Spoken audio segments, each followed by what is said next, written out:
सभापती महोदय, खरं तर हा जो टक्केवारीच्यामुळं त्या दुर्गम भागातल्या प्रश्न एवढे भेडसावत आहे.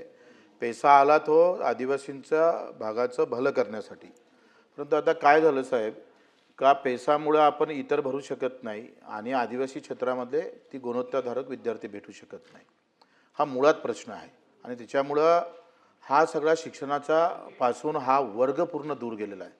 मी जेव्हा मेळघाटमध्ये, धारणी, चिखलदऱ्यामध्ये पायी फिरलो सभापती महोदय, तेव्हा एक शिक्षकी शाळा आहे. एक शिक्षकी शाळेमध्ये काय होतं आहे का एका शिक्षकाला 4 वर्ग शिकवावं लागतं आणि मग बाकीचे 3 वर्गातले पोरं बाहेर उभे करावं लागतं.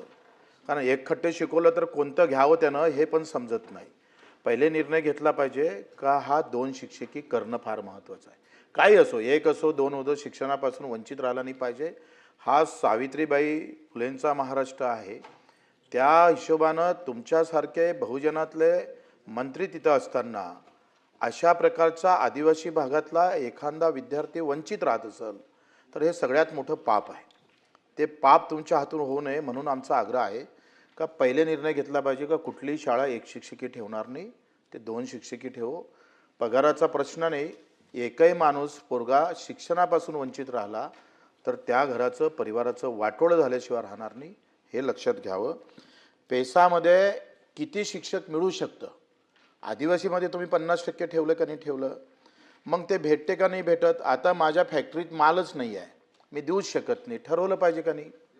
माझं हे म्हणणं आहे का तुम्ही ते ठरवलं पाहिजे का येत्या 10 वर्षामध्ये पैसामधून किती भेटणार, अवांतर भागातून किती भेटणार, त्याचं काही संशोधन, त्याची एक कमिटी तयार करून.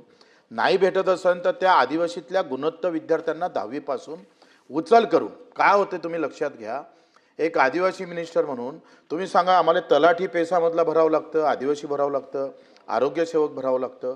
याचं संशोधन झालं नाही पाहिजे का. ते तसंच ठेवणार का.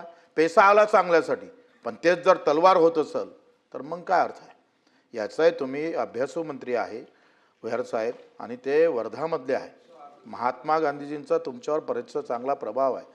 जरी तुमच्या पक्षाचा प्रभाव, महात्मा गांधीचा प्रभाव पक्षावर नसेल, पण तुमच्यावर प्रभाव मात्र महात्मा गांधीजीचा आहे. सभापती महोदय, माझं असं मत आहे का हा सगळा अनुषंगानं तुम्ही हा विचार केला पाहिजे का मिळेल का नाही. नाही मिळेल तर तुमची कार्यक्रम जाहीर केला पाहिजे. दुसरी गोष्ट काय, यांनी उत्तरात लेखी मस्त दिलं तुम्ही, म्हणजे तुमच्या अधिकाऱ्यानं फार चांगलं उत्तर दिलं. तुम्ही काय सांगितलं का 2022 मध्ये एस.टी. पैसा या वर्गावरील गुणवत्ताधारक शिक्षण मानधना तत्वावर नियुक्त केले. त्यांना तुम्ही नियमित केलं. कंत्राट्यांना नियमित नाही केलं.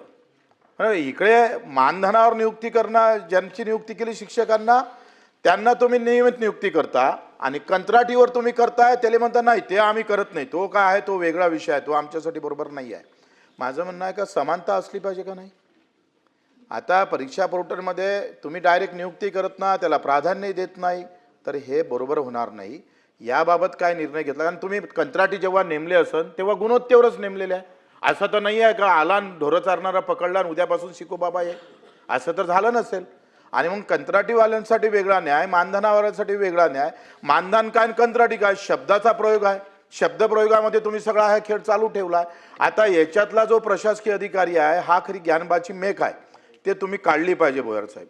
हे प्रशासन अधिकारी मोठे भारी असतात, ते आम्हाला गोल गोल घुमवतोय. मी पण राज्यमंत्री होतो, शिक्षण राज्यमंत्री, असेच घुमवायचे आम्हाला गोल गोल. पण आपण ते गोल घुमलो का आपण मेलो, आणि म्हणून तुम्ही ते गोल फिरू नये अशा अपेक्षा करतो. परीक्षा पोर्टलमध्ये आपण त्यांचं प्राधान्य ठेवावं किंवा मानधन तत्वावर जे काही शिक्षकांना नियम लावले तेच कंत्राटीवाले ठेवावे. आणि एकही शाळा ही 1 शिक्षकी नाही 2 शिक्षकी राहिली पाहिजे याबाबत निर्णय घ्यावा, एवढी विनंती करतोय.